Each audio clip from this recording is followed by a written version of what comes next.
जय हिंद। तो यूपीएसआई परीक्षा के लिए बचे हैं सिर्फ 15 दिन। मन में एक अजीब सी उथल-पुथल होना, घबराहट होना, ये सब बहुत स्वाभाविक है। लेकिन यकीन मानिए, यही वो समय है जब घबराने की नहीं बल्कि एक ठोस रणनीति बनाने की जरूरत है। अगले कुछ मिनटों में हम एक ऐसे अचूक प्लान पर बात करेंगे जो इन आखिरी दिनों की तैयारी को सीधा जीत में बदल सकता है। ये एक सवाल इस समय हर गंभीर उम्मीदवार के मन में गूंज रहा होगा कि इन आखिरी 15 दिनों में आखिर करें तो क्या करें, कैसे करें। तनाव एकदम पीक पर है, लेकिन एक बात याद रखनी है, यही वो निर्णायक समय है जो सफल उम्मीदवारों को बाकियों से बिल्कुल अलग कर देता है। अगर मन में यही चल रहा है ना कि अरे ये भी छूट गया, वो भी रह गया, कुछ समझ नहीं आ रहा, तो सच बताऊं, ये एक बहुत अच्छा साइन है। ये घबराहट इस बात का सबूत है कि तैयारी सच में की गई है, मेहनत की गई है। तो मन को शांत रखिए, क्योंकि हम बिल्कुल सही रास्ते पर हैं। तो चलिए अब इस बेचैनी को एक्शन में बदलते हैं, और इसका सबसे अच्छा इलाज है एक डिसिप्लिन्ड रूटीन। बात करते हैं एक 12 घंटे के स्टडी प्लान की, जो इन आखिरी दिनों में हमारी तैयारी को मैक्सिमम एफिशिएंसी देगा। इस शेड्यूल को जरा ध्यान से देखिए।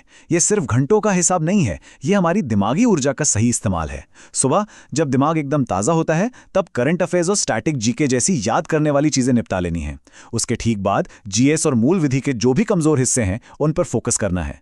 मैथ्स और रीजनिंग को दोपहर के लिए रखना है, जब दिमाग लॉजिकल चैलेंज के लिए तैयार रहता है। और सबसे ज़रूरी चीज़, शाम को ठीक परीक्षा वाले माहौल में असली ओएमआर शीट पर एक ऑफलाइन मॉक टेस्ट देना है। देखिए, सिर्फ घंटे गिनने से काम तो नहीं चलेगा, हमें स्मार्ट तरीके से लड़ना होगा। तो चलिए अब ये देखते हैं कि हर सब्जेक्ट में वो कौन से सबसे ज़रूरी टॉपिक्स हैं जिन्हें किसी भी कीमत पर छोड़ा नहीं जा सकता। मैथ्स में इन चैप्टर्स पर अपनी पकड़ एकदम मजबूत कर लीजिए। नंबर सिस्टम, परसेंटेज, ब्याज और खासकर डेटा इंटरप्रिटेशन, ये वो टॉपिक हैं जहां से सवाल आने पक्के हैं। इनके फॉर्मूले और शॉर्टकट एकदम उंगलियों पर होने चाहिए। मतलब इनका रिवीजन हमारी पहली प्राथमिकता है। अब बात रीजनिंग की। यहां हमें दोहरी रणनीति अपनानी होगी। एक तरफ कोडिंग, डिकोडिंग और मशीन इनपुट आउटपुट जैसे जो हाई स्कोरिंग टॉपिक्स हैं, उनको और मजबूत करना है, और दूसरी तरफ सेक्शनल मॉक्स के जरिए अपनी कमजोरियों को पहचानना है और उन पर काम करना है। हिंदी को हल्के में लेने की गलती तो बिल्कुल नहीं करनी है, खासकर साहित्य यानी लिटरेचर को।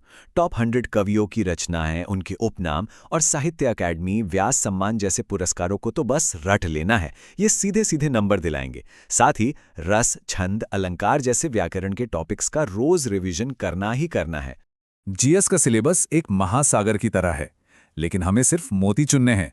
मूल विधि में बीएनएस और सुरक्षा अधिनियम, साइंस में विटामिन्स, इकोनॉमिक्स में पंचवर्षीय योजनाएं और आरबीआई, और यूपीजीके में नदियां, मेले और हाल की योजनाएं, बस यही हमारे फोकस एरिया होने चाहिए। अब बात करते हैं तैयारी के सबसे जरूरी हिस्से की, मॉक टेस्ट। ये सिर्फ एक प्रैक्टिस नहीं है, ये असली परीक्षा का अनुभव है जो हमें जीत के लिए तैयार करेगा। सिर्फ 120 मिनट, हर एक सेकंड कीमती है। इस समय को कैसे कंट्रोल करना है, यही जीत और हार के बीच का अंतर तय करने वाला है। तो इन 120 मिनट को जीतना कैसे है, ये रहा पूरा गेम प्लान। हिंदी को 10 से 12 मिनट में खत्म करने का टारगेट रखना है। जीएस के लिए 13 से 15 मिनट काफ़ी हैं। इससे क्या होगा? इससे हमें मैथ्स और रीजनिंग के लिए पूरे 35 से 40 मिनट का एक ठोस समय मिलेगा। और हाँ, सबसे ज़रूरी, ओएमआर भरने के लिए 10 से 15 मिनट बचाकर चलने हैं। इसमें कोई लापरवाही नहीं चलेगी। एक बहुत जरूरी बात, अब ऑनलाइन मॉक देना बंद कर दीजिए। बिल्कुल असली ओएमआर शीट खरीदिए और उस पर प्रैक्टिस कीजिए। एक मोटी बॉल पेन से गोले भरने की आदत डालिए।